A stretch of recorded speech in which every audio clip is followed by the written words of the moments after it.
buenas noches a todas y a todos los que van a participar en este curso. Para mí es un gusto, es un honor, es un placer. Estoy muy emocionada de hacer mi primer curso online montado y organizado por mí. Si bien me he dedicado a hacer charlas desde hace muchísimos años, eh, me lancé a hacer este proyecto nace de un lugar y es que me doy cuenta que a veces el espacio uno a uno con las personas en consulta no alcanza. No alcanza el tiempo, el espacio es corto y se queda uno con ganas de explicar cosas, de hacer más introspección, de hacernos preguntas profundas. Y es una manera como de acompañamiento distinto, ¿no? Una manera donde desde la privacidad de la casa podemos hacernos preguntas existenciales sobre la vida y la crianza. Este es un curso que si bien está centrado en hablar de educación, es un viaje interior y es un viaje de autoconocimiento. Es bastante particular porque puede ser como amenazante hablar de nosotros mismos o mirar para adentro, pero yo soy una convencida como mamá y como educadora de que nuestros hijos son nuestro espejo y que a través de la educación y de la crianza tenemos una maravillosa oportunidad de hacer una maestría o un doctorado para aprender sobre nosotros mismos. Entonces yo aspiro que el producto sea aprender sobre crianza, claro que sí, pero si eso pasa, es un extra. La verdad les confieso que mi intención fundamental es que crezcamos en general como personas y que todo lo que vayamos a trabajar, mirar, analizar en estas 14 horas, que es un montón, es para crecer, para hacernos preguntas existenciales. Por eso, en realidad, como pueden ver aquí, el título es Educación con propósito, un camino de conexión contigo mismo y con tus hijos. Es un viaje hacia adentro. Entonces, vamos a comenzar. Arranco por darles la bienvenida. Espero que este espacio para ustedes sea agradable, que se sirvan un vasito de agua, un té, un café, que estén en un espacio cómodo para abrir el corazón y recibir información que puede que les resuene, puede que no les resuene, pero que de pronto nos va a confrontar. Ojalá sea en un lugar rico. Si de repente van en un carro o es un momento como de oírlo como en podcast, se vale. Si lo quieren repasar, se vale. Pero esta va a ser una compañía para ustedes durante unos meses para que miremos para adentro. Una pequeña advertencia netamente legal y es que les recomiendo que por políticas, por temas legales, pues esta es una información creada por mí para ustedes. Si de alguna manera la quieren, yo se las comparto si quieren de otra manera, pero es importante que no la grabemos o que no hagamos el uso que no debemos hacer sin consultarlo. Pero en últimas, lo van a tener para ustedes grabado. Empiezo por presentarme. ¿Quién soy? Empiezo por decir quién soy. Soy una mujer bastante obsesiva, una mujer que le gusta que las cosas salgan bien, perfeccionista y que sufre mucho con eso. Una persona que le gusta vivir en comunidad, que le gusta vivir en familia, que lo que más le gusta en la vida, y hoy lo comprobó, es estar con sus hijos y con su familia, que quiere estar cerca de ellos. ¿Qué hago? Es otra cosa. Estudié Derecho y rápidamente cambió mi rumbo. Y la razón por la que cambió mi rumbo es porque trabajé en la Comisaría de Familia de Ciudad Bolívar, en este país, en Colombia, para aquellos que no viven acá, en donde hay muchas situaciones de violencia intrafamiliar. Y estando allá me di cuenta que, si bien muy bonito el derecho, quería dedicarme a la educación y quería dedicarme a sembrar una semilla en, en cómo tener familias que se relacionen mejor. Así que con una amiga monté un jardín infantil y lo tuve durante 17 años. Allí crecí como persona, crecí como educadora, me formé, tuve mis hijos que estuvieron en mi jardín y hace unos años decidí parar y decidí parar literalmente porque me quemé, literalmente porque me cansé, porque tenía que pensar en mí y tenía que descansar, no porque pasara nada malo ni porque no fuera el mejor trabajo de la vida. Así que decidí disque descansar y descansando realmente me quedé en un consultorio. Es decir, desde, desde el consultorio me dedico a acompañar personas que quieren autoconocerse, que quieren transitar una crianza tranquila y que quieren transitar una crianza consciente. La vida da muchas vueltas y durante la pandemia escribí un libro que se llama Separación por las Buenas, con simplemente la intención de compartir una información y la vida de un giro grande, y acompaño hoy en día a muchas familias que están transitando por la separación y desde ese lugar quieren hacerlo bonito para sus hijos. Entonces, esa soy yo, eso es lo que hago y además feliz de compartir información con las personas, en charlas, en conferencias, en cafecitos, en donde sea para poder compartir.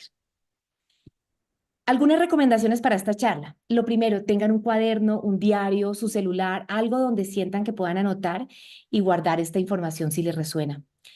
Tengan muy claros sus objetivos, ojalá los anoten. Cuando yo estoy en sesión uno a uno, eso es lo primero que hacemos la primera sesión, que vamos a trabajar. ¿Y por qué es importante que tengan sus objetivos? Y no importa que sean diferentes los de cada uno, porque esta charla va a tener un viaje grande en el que vamos a transitar por un montón de temas, pero si ustedes tienen claros sus objetivos, va a hacer que esa información llegue a lo que ustedes necesitan. Eso se debe a una razón neurológica que es nuestra zona reticular ascendente en la parte de atrás del cerebro. Si yo estoy conectado con algo, la información que está alrededor me llega. Suena como magia, pero así sucede. Por eso es tan importante que en ese diario comiencen a anotar, yo quisiera aprender esto, yo quisiera comprender esto, yo quisiera vivir diferente en este sentido, porque mágicamente va a pasar que si bien yo no tengo por qué enterarme de esos objetivos, probablemente quede guardado en su hipocampo, o sea, en este archivo que tiene su cerebro, esa información que está necesitando. Reciban cada módulo como un momento prioritario y especial, es decir, como si fuera un regalo de vida, ¿no? Como, ay, voy a ir a ver una película, voy a tomar un café con alguien, pero prémiense. Abrámonos, abrámonos a vernos y a reconocer de pronto qué creencias comienzan a salir como globitos mientras comenzamos a conversar. Podemos hacerlo solas, podemos hacerlo en pareja, solos, con la expareja, pero esto es para la familia, así que lo pueden compartir con su familia. Las preguntas y las respuestas las tendremos al final de esta charla, así que esperemos ese momento. Otras recomendaciones. Veamos esto como una inversión en ustedes mismos. Cada cual va a tener los frutos que tiene que tener de acuerdo a la vivencia que está teniendo. No nos demos palo. Esta idea de esto, y van a ver, es todo lo contrario a hacernos juicios de valor, de quién tenemos que ser. Está lejos de los deberismos, lejos. Se trata de observarnos. Si están esperando tips, no creo que vaya a pasar. Lamento en los primeros 15 minutos defraudarlos porque vamos detrás de objetivos un poco más grandes que tips. Démonos un tiempo, busquemos el espacio, el lugar, el modo, porque el cerebro no es multitask. Si lo estamos haciendo mientras hacemos otras cosas, probablemente vamos a tener que repasar, pero el cerebro no es multitask. Sí podemos caminar y comer chicle al mismo tiempo, obvio que sí podemos, pero contestar un correo electrónico y escuchar temas profundos no es tan fácil. Lo más importante, no me crean, verifiquen. No se trata de que nos cuestionemos creencias para ahora suplantarlas por nuevas creencias de una persona nueva, Juanita. No, verifiquen. Y si algo no les resuena, por favor, bótenlo a la basura, porque significa que no es para ustedes. Vamos a trascender cada cual a nuestro propio ritmo. Este no es un proceso terapéutico, pero sí mi intención es hacer un ejercicio de autoconciencia y cada cual va a ir al ritmo que tiene que ir. Resulta que crecer tiene un precio. ¿Se acuerdan cuando los niños son chiquitos y empiezan a crecer, sobre todo a los hombres que les duelen las piernas o los huesos? Ok, es probable que durante este curso se remuevan muchas cosas, porque duele. Duele darnos cuenta de cosas, duele querer cambiar, duele procesar, duele vernos, duele ver nuevas cosas. Porque el cerebro está diseñado para estar en homeostasis, para sentirse cómodo, tranquilo y que no hayan cambios. No está diseñado para estar en movimiento, porque generalmente vamos a hacer lo que nos funciona. Vamos a mantener unos hábitos. Nuestro cerebro está anclado en unos hábitos. Cómo educamos, cómo nos comunicamos, cómo nos levantamos a la hora que nos bañamos. Así funciona en automático. Somos hábitos. Así que si vamos a ver que queremos cambiar cosas, va a ser incómodo, ¿no? Como nos toca vernos y toca ver nuestra historia, podemos abrir de pronto algunas heridas. Preparémonos para detractores y para la crítica. Porque si acá se mueven cosas y queremos hacer nuevos intentos, es probable que alguien diga, ah, esos nuevos inventos de esta nueva generación, pero como así que a los niños no les podemos hacer tal cosa, no les podemos pegar una palmada, pero como así que gritarles es malo, si una palmadita al año no hace daño, seguramente tendremos detractores, ¿no? Y tenemos que estar preparados. Y es muy probable que tengamos una consecuencia, y es que al crecer dejamos de ser víctimas, dejamos de señalar al ex, al marido, a los hijos, a la abuela, a la cuñada, a la suegra, y de pronto nos toca hacernos cargos de nosotros mismos. Y cuando crecemos, también hay renuncias. Si tomamos la decisión de ya de pronto pasar a nuestros hijos al cuarto de ellos, o cambiarlos de colegio, o darles un permiso, o permitirles que vayan a la excursión, pues van a haber renuncias. Vamos a tener un material de apoyo, y en ese material de apoyo van a haber algunos ejercicios, algunas preguntas poderosas que están después de cada capítulo. Ustedes pueden hacerlo o no hacerlo, depende de lo que quieran. Van a haber recomendaciones como libros, literatura infantil, podcast, películas y series. Vayan a su ritmo. La literatura infantil no es para niños de 3 años, es para los papás. Nos sirve porque son muy filosóficos, porque nos ayudan a comprender cómo funciona el cerebro humano. Los frutos que saquemos de esta charla depende de nosotras mismos, de nuestra disposición y conexión, de qué tantos módulos tomemos, hasta dónde lleguemos. De pronto nos cansamos en la mitad, eh, de hacer este proceso de mirar para adentro, y de pronto de darnos cuenta que en el camino necesitamos ayuda. Y ayuda puede ser terapia, una amiga, un amigo, un diario, un médico, un coach, un psicólogo, alguien, un psiquiatra, lo que sea, donde de pronto tenemos un círculo de mujeres, un club de libros, en donde de pronto tengamos que levantar la mano y buscar ayuda. El objetivo es que vivir el camino, es que cada momento que nos sentemos a hablar hagamos ejercicios de reflexión, pero sobre todo que te mantengamos un pensamiento independiente. Yo no quiero formar con esto una secta y que todos sigamos un dogma en el que tengamos que hacer las cosas para que todo salga bien, o quedaríamos altamente frustrados. Eh, Espero, y mi gran objetivo es que salgamos con muchísimas más preguntas, porque de ahí significa que vamos a seguir creciendo, y depende de ti qué tan lejos quieras llegar. ¿Qué temas vamos a transitar? Y con todo el respeto pongo esta imagen, no porque quiera desde este lugar decir nada diferente a que vamos a transitar en un orden de abajo hacia arriba, en un orden donde vamos a arrancar desde mi raíz, ¿cierto? Desde las maletas que traigo, desde mi familia, que en el chakra de la raíz justamente es mi familia. ¿Cierto? ¿De dónde vengo? ¿De dónde arranco? Mi ancla, ¿de dónde voy a partir? Y hoy vamos a trabajar ese tema. El sábado vamos a trabajar el siguiente, llamémoslo chakra, o siguiente tema, que es sintonizando con mis hijos. Y tiene que ver con la conexión con el otro. Tiene que ver como con las perillas del reloj, como entender cómo funciona el otro. Pero ¿por qué es sintonizando? Porque vamos a entender cómo funciona el cerebro humano. El mío, el de mi adolescente, el de mi marido, el de mi bebé, para poder realmente sintonizarme con él, para llegar al siguiente tema, que está un poco más arriba, que es entonces, si ya sé cómo funciona esa biología, pues ya me puedo conectar. Pero para conectarme voy a entender cosas maravillosas como, ¿y cómo es su temperamento? ¿Y cómo es mi personalidad? ¿Y cómo genero esto del apego seguro? ¿Ve cómo funcionan las emociones? ¿Y cómo me comunico? Y ahí está, ¿cierto? En el plexo solar, ¿cómo me comunico? ¿Se acuerdan que a veces sentimos mariposas en el estómago cuando estamos con alguien? Porque ahí hay comunicación, ahí me conecto con alguien.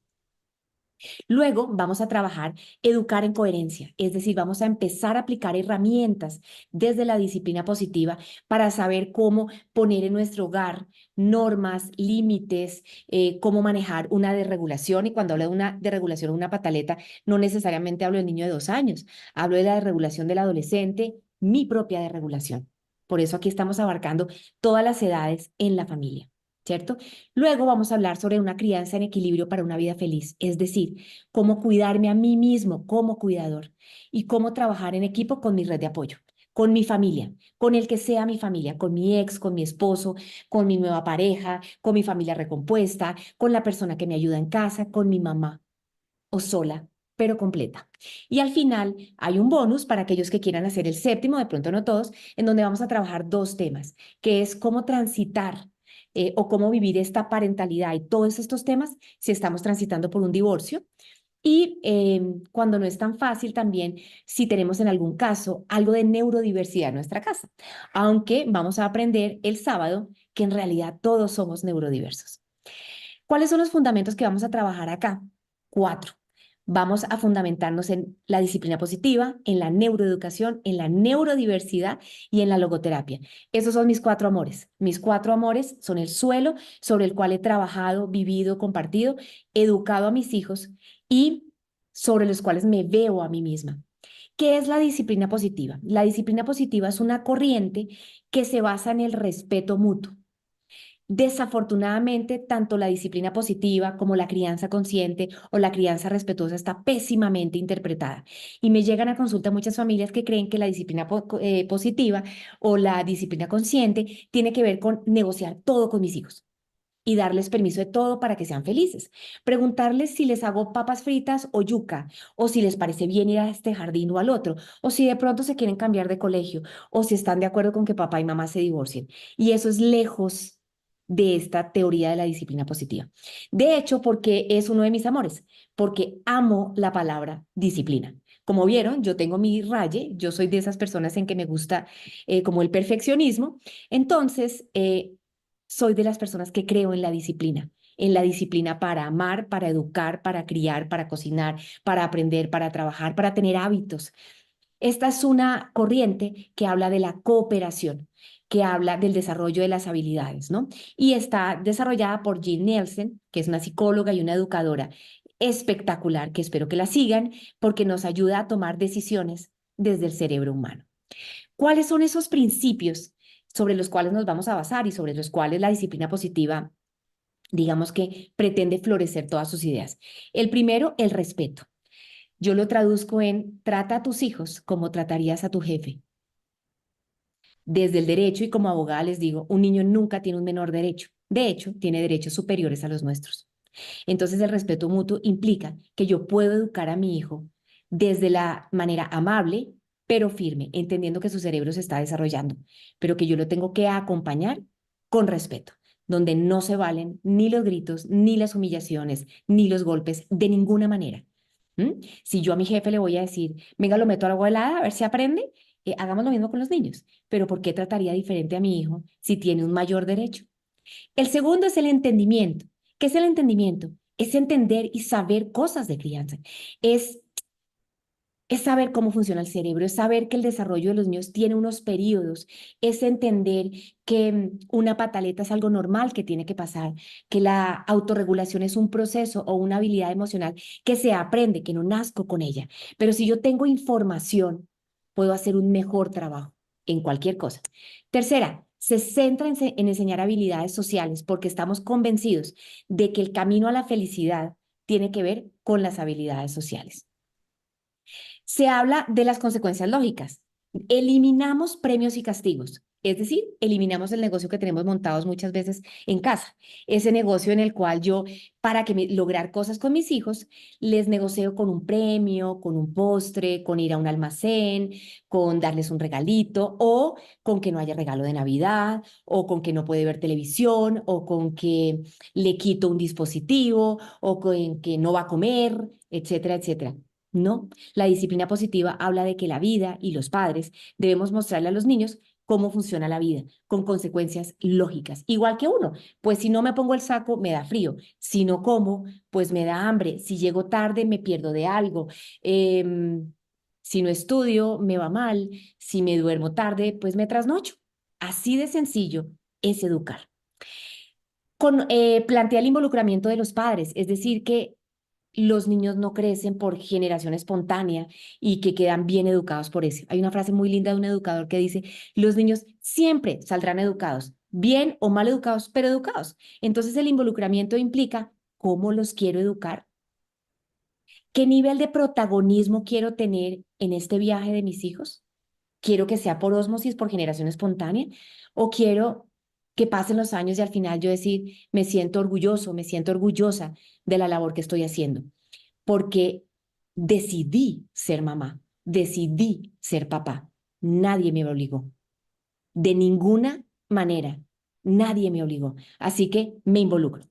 Y el último es, la educación es para fomentar la responsabilidad. Y la responsabilidad se refiere a, lo voy a hablar desde la logoterapia, a dar respuesta a situaciones.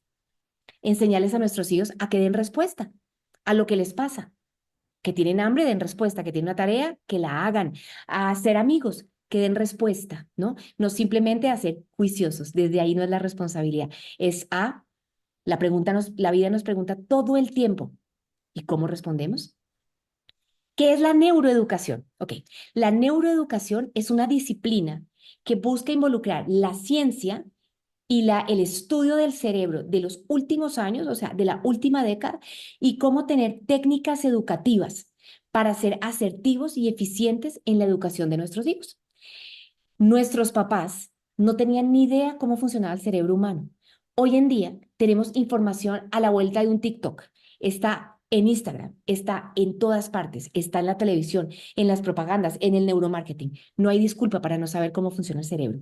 Entonces, la idea es enterarnos más y mejor porque existen un montón de mitos. Entonces, lo que busca es conectar ciencia y educación, reconocer que somos seres individuales, que no existe un cerebro igual a otro y dejar de hablar de la inteligencia. Es decir, es que yo tengo un hijo súper inteligente o que uno de mis objetivos es que mi hijo o mi hija sean muy inteligentes o yo soy inteligente para empezar a hablar de habilidades. Hay personas que tienen habilidades cognitivas, habilidades lingüísticas, habilidades emocionales, habilidades motoras, ¿cierto? Pero no hay esto de que hay personas más o menos inteligentes que otras. Pero si nos vamos a la palabra inteligencia, que el otro día mi hija me la preguntó, yo le contesté, ¿sabes qué es para mí inteligencia, Emi? La capacidad del ser humano de adaptarse. Entonces, yo puedo tener una discapacidad cognitiva, pero puedo tener alta capacidad de adaptación, o sea, puedo ser muy inteligente. Ya la inteligencia no es vista como nos enseñaron que era ser bueno en algunas áreas del desarrollo. Entonces, si soy bueno en matemáticas, o soy muy elocuente al hablar, o tengo un vocabulario enorme, o soy el líder en la presentación de Navidad del colegio, soy inteligente. Nada que ver. La neuroeducación nos plantea que hay maneras de desarrollarnos y hay habilidades. ¿Qué nos dice también y qué vamos a trabajar? Pues que hay estrategias pedagógicas basadas en tres cosas. En una experiencia activa, en que las personas aprenden si se mueven, aprenden si lo viven, aprenden si lo practican, si no, se olvida. Les voy a poner un ejemplo. Todo lo que trabajemos hoy, si no vuelven a ver la grabación, su cerebro solo va a codificar más o menos el 25% de lo que hablemos. Va a quedar primero en el prefrontal, va a tomar esa información y en la noche, gracias a la amígdala cerebral, la va a guardar en el hipocampo, pero solo el 25%. ¿Y saben por qué? Porque no tenemos capacidad de guardar tanta información. ¿Cuándo empezamos a, de verdad, que ese 25% no se empiece a desvanecer? Si lo practicamos. Pero si no lo practicamos, se nos puede olvidar el 100%. Segundo elemento, con amorcito. No hay aprendizaje sin emoción, no hay aprendizaje sin conexión. Entonces, de ese 25%, ¿saben cuál va a quedar? En aquellas frases, palabras, momentos en los que ustedes se sintieron conectados emocionalmente conmigo porque les recordé algo, porque los hice reír, porque los hice llorar, porque conecté con su cerebro límbico, con el cerebro emocional. Y lo último es la motivación, es decir, uno tiene que tener ganas para que haya aprendizaje. Eso lo vamos a ver para poder educar a nuestros hijos. Y una magia que tiene el cerebro, que más o menos se sospechaban, pero que ahora está completamente garantizado, y es que nuestro cerebro es absolutamente moldeable toda la vida. Es decir, loro viejo sí aprende a hablar. Yo podría aprender a tocar saxofón a mis 48 años, claro que podría. Antes pensábamos que el apego seguro solo se instauraba en la primera infancia. Pues no. Afortunadamente y gracias a la plasticidad cerebral, si yo tuve una infancia difícil y tuve un apego difícil con mis padres que no estuvieron tan pendientes de mí, yo puedo reestructurar todas esas conexiones neurológicas si yo vuelvo a tener una nueva relación con otra persona, una relación con apego seguro. Podemos aprender hasta el momento en que nos muramos, porque nuestro cerebro es plástico. Obvio que hay unas ventanas de oportunidad principales, hay unas etapas donde hay más apertura mientras el cerebro está desarrollándose, pero no significa, y por eso estamos todos aquí reunidos, no vamos a dejar de aprender. La neurodiversidad, esta sí que es el amor de mi vida. Es un concepto de una connotación absolutamente positiva. Cuando yo digo la palabra neurodiversidad, para muchas personas es como, ay, pobrecitas esas personas que tienen hijos neurodiversos, ¿no? Yo lo vivía en Huellas cuando, en mi jardín, cuando recibía chiquitos, por ejemplo, con autismo, con síndrome de Down, eh, que algunas familias me decían frases como, ay, ¿y va a entrar a mi salón? ¿Y no será que se le va a aprender a mi hijo? Y yo decía, ¿en serio? Eso es ignorancia. La neurodiversidad es la realidad de que todos somos diferentes. La neurociencia es una ciencia optimista, donde hablamos es de las posibilidades de desarrollo, donde buscamos es reconocer la riqueza de lo que sí hay en cada cerebro y no lo que hace falta. Es ver a las personas con un nuevo paradigma, no mirar desde la discapacidad, desde el déficit, sino desde la diferencia, no mirar desde el problema, sino desde las fortalezas. Y eso implica un cambio sociocultural. Tenemos una idea de que hay una gente como rarita, que le falta el centavo para el peso, que tiene problemitas y no están así.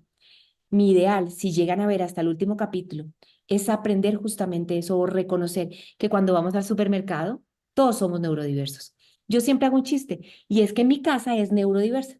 Yo, como ya me confesé, tengo trastorno obsesivo compulsivo. Eso significa que yo soy absolutamente esquemática, que soy hipervigilante de muchas cosas, hiperreflexiva, le doy vuelta a todo, quiero que las cosas salgan perfectas, ¿vale? Tengo un hijo que se llama Antonio, que tiene una dificultad, que es que tiene autismo y que al mismo tiempo es su gran don.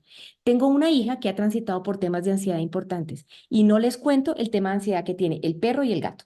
Entonces, todos aquí en la familia tenemos circunstancias que nos hacen una familia perfectamente imperfecta. Y la logoterapia. La logoterapia es el otro camino que vamos a, o la otra herramienta que vamos a utilizar todo este viaje.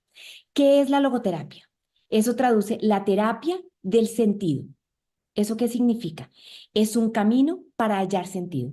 Es el enfoque de un psicólogo, médico, neurólogo y psiquiatra, Viktor Frankl, que pasó la Segunda Guerra Mundial, estuvo en varios campos de concentración y luego de esos campos de concentración concluyó lo que ya se había preguntado y es la vida, incluyendo el sufrimiento, tiene sentido y tenemos un llamado innato a hallar el sentido, ¿cierto?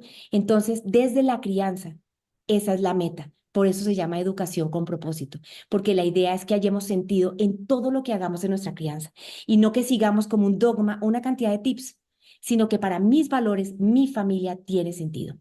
Este camino de la logoterapia va a tocar ciertos temas, la libertad y la responsabilidad. La manera como lo hagamos, como eduquemos a nuestros hijos, como seamos pareja, cómo amamos, cómo nos comuniquemos, somos libres para hacerlo de alguna manera. Y eso nos da una enorme responsabilidad porque dejamos de ser víctimas, porque somos libres de elegir cómo vivir. Segundo, la responsabilidad, que es el camino en el que nosotros damos respuesta a las cosas. Cuando un hijo hace una pataleta, es una pregunta que me está haciendo la vida. ¿Yo cómo le voy a responder a mi hijo y a la vida? Si mi hijo le está yendo mal en el colegio o si mi hijo está teniendo una dificultad como adolescente, está siendo maltratado en el colegio o maltrata en el colegio, es una pregunta que me está haciendo la vida y yo tengo que responder como padre o como madre. Desde la logoterapia, la felicidad es el producto de hallar sentido. No hay esto de, que es una teoría que está muy en boga y la respeto, venimos a la vida a ser felices. Perdón, me parece una carga altísima. Porque entonces si no estoy feliz o si no fui feliz o si no soy feliz, entonces algo estoy haciendo mal, ¿cierto? Para mí es como una maleta enorme en los hombros, diferente a hallar sentido en diferentes cosas y el producto es la felicidad. Y en ese camino de hallar sentido podemos pasar por cosas difíciles, pero al final hallamos sentido. Y si hallamos sentido y nos da coherencia e identidad, tenemos esta chispa de felicidad. El sentido, la palabra, que es el centro de todo esto, es que es absolutamente subjetiva y da identidad y convoca lo que es valioso para cada familia. O sea que podemos educar, criar, amar, vivir de maneras diferentes. Y un tema interesantísimo es que el sufrimiento es parte del camino y una forma de hallar sentido importantísima. Voy a poner el ejemplo del divorcio. El divorcio es un proceso, uno de los duelos más difíciles que puede vivir el ser humano, si no el mayor. Hay estudios que muestran que un divorcio es a veces mucho más doloroso que el duelo de una pérdida de la muerte de una persona. Dicen los estudios, por ejemplo, que una viudez puede tener un tránsito de 18 meses, un año de dolor, pero una separación puede traernos hasta 4 años de dolor. Sin embargo, es un sufrimiento en el cual yo puedo hallar sentido. ¿Por qué? Porque también tengo un montón de regalos que de pronto no estaba esperando.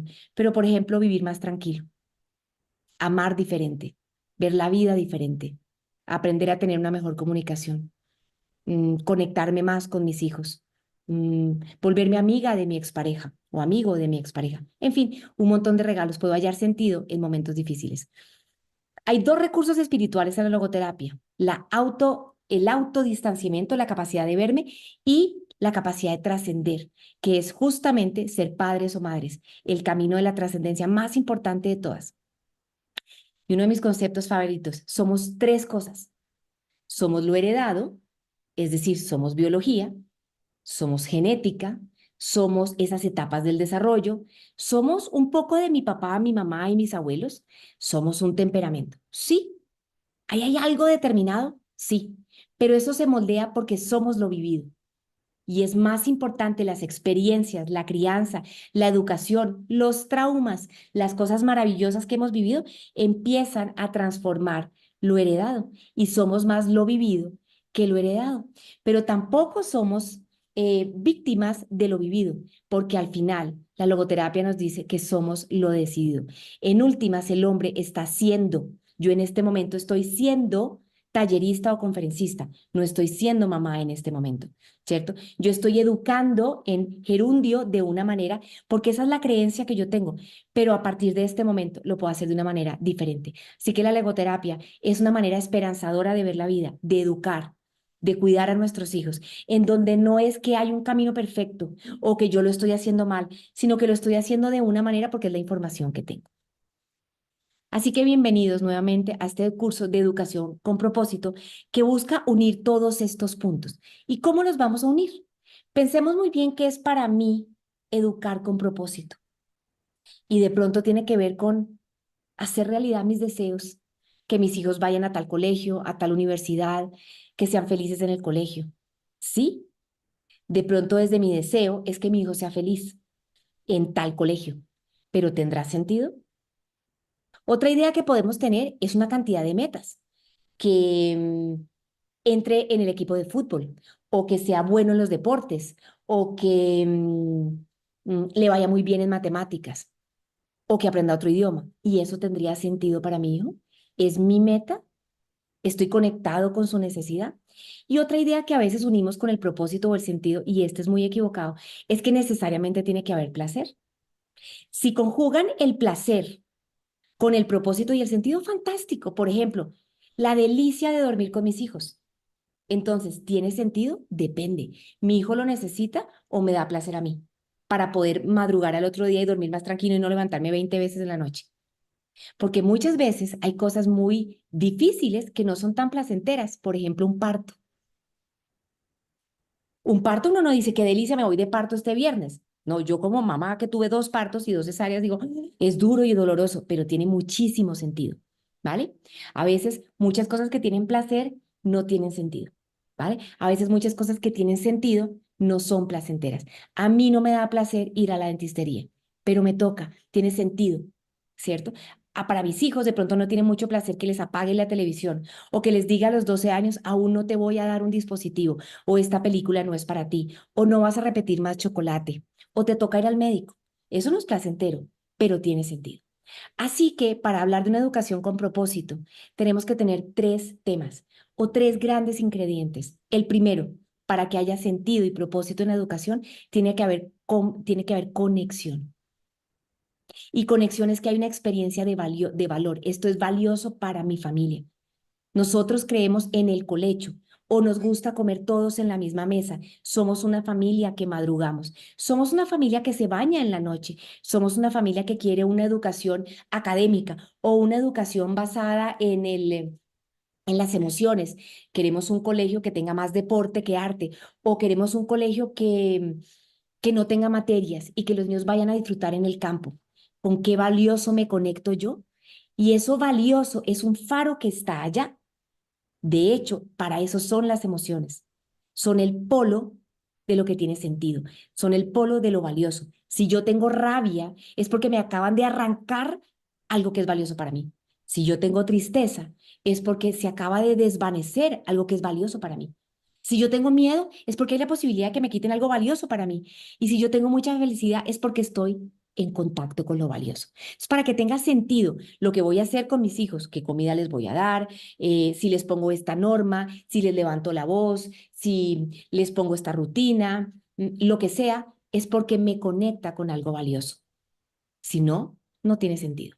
El segundo elemento, que haya un objetivo, es decir, que haya algo grande, por ejemplo, el desarrollo de unas habilidades emocionales. Es muy diferente con las expectativas. Voy a poner un ejemplo. La expectativa de que mi hijo no haga pataleta. Entonces, todos cuando tenemos bebés o estamos en embarazo, criticamos a esa pobre mamá que está en el centro comercial o en la misa y hay un bebé llorando y hacemos el siguiente juicio. No, qué horror. Ese bebé, ¿cómo está llorando? Esa mamá no le pone límites. Esas de esas mamás nuevas, ¿no? Que no les ponen límites a los niños. Ese chino lo que necesita es una palmada hasta que nos pasa a nosotros. ¿Vale? Entonces tenemos que la expectativa de que mi hijo no haga pataleta. No, ese mi muchachito no lo va a hacer. Y de eso no se trata, porque cuando la haga, el objetivo va a ser que gracias a la pataleta yo le voy a enseñar a comunicarse, a saber qué emoción está transitando, por ejemplo, la rabia, y aprender la autorregulación. Entonces, para que tenga sentido el manejo de una pataleta, yo tengo que tener objetivos, no expectativas. La expectativa no es que mi hijo pase toda la noche para que yo pueda dormir. Esa es la expectativa y esa me va a traer muchísima frustración. El objetivo es que mi hijo aprenda autonomía, a, a despertarse y poder voltearse y sentirse seguro, a que sepa que si le da miedo a las 2 de la mañana, cuenta con su papá y con su mamá, a que desarrolle confianza. Ahí hay sentido. Ese es el objetivo en la crianza, no la expectativa. ¿Cierto? Lo mismo con la alimentación. Yo tengo una expectativa de que sea un niñito gordito y que coma bien cuando es bebé para que el día de mañana sea fuerte, o yo necesito enseñarle a aprenderse a nutrir, a que aprenda a decir, es suficiente, tengo la barriga llena, ese alimento no me gusta, porque si el objetivo es reconocer qué me gusta y qué no me gusta, el día de mañana voy a poder escoger una carrera profesional, voy a poder escoger una pareja. Pero si me quedo en la expectativa de que se coma toda la comida, porque cociné toda la tarde o porque si ese niño no come ahorita, ¿qué tal que cuando adolescente me la monte? Expectativas versus objetivos. Cuando hay sentido, hablamos de objetivos. Y fundamental que haya acción. Si no hay acción, todo se lo lleva al viento. ¿Sí? Queda todo en palabras. Entonces, se trata también de que lo que decidamos, pensemos, nos conectemos, marquemos los objetivos, como por ejemplo este curso, de verdad lleguemos a la acción, porque si no, no hay propósito, si no, no hay sentido, ¿cierto? Debemos conectarnos con nuestra propia identidad, porque una cosa es lo que oímos, muchas veces es lo que sentimos, muchas veces es lo que decimos, pero actuamos diferente. Y al final, somos lo que hacemos. ¿Se imaginan que solo fuéramos lo que pensamos? Porque yo hay veces pienso mal, ¿sí? Yo hay veces pienso algo sobre una persona. ¿Qué tal que yo lo hiciera? ¿Qué me da identidad? La suma de todo. Lo que hago, lo que siento, lo que pienso. Entonces, para que haya propósito, tiene que haber acción. Ahora, ¿cómo lo vamos a hacer? Lo primero es con disciplina. El budismo dice que el camino para la felicidad se logra con disciplina, no simplemente sentándonos a esperar a recibir, ¿cierto? No va a llegar algo mágico del cielo.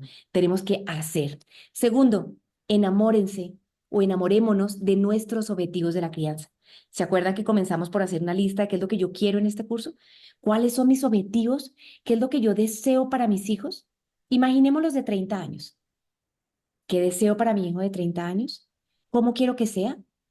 Autónomo, responsable, bonita persona, que sepa comunicarse. Le deseo que sea, que tenga habilidades comunicativas. Le deseo que sea buen deportista. ¿Qué le deseo? Pero tengo que tener claro qué quiero, ¿cierto? Porque a eso le voy a apuntar. ¿Mm? ¿Cómo? Bajemos las expectativas. Conozcamos a nuestros hijos y eso lo vamos a saber el sábado o en la siguiente charla en donde vamos a entender cómo funciona el cerebro. Y esta es una búsqueda, no un mandato. No nos demos palo. Este camino seguramente para ustedes comenzó hace años, desde el momento en que quedaron en embarazo, o desde antes porque son educadores, o hace rato porque sus hijos tienen 18 años. No importa. La búsqueda es para toda la vida.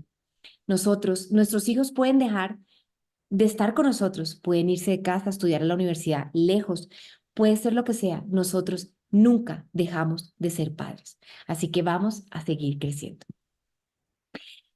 Muchas gracias, muy bienvenidos a este curso. Nuevamente para mí es un honor tenerlos acá y continuamos con el siguiente video.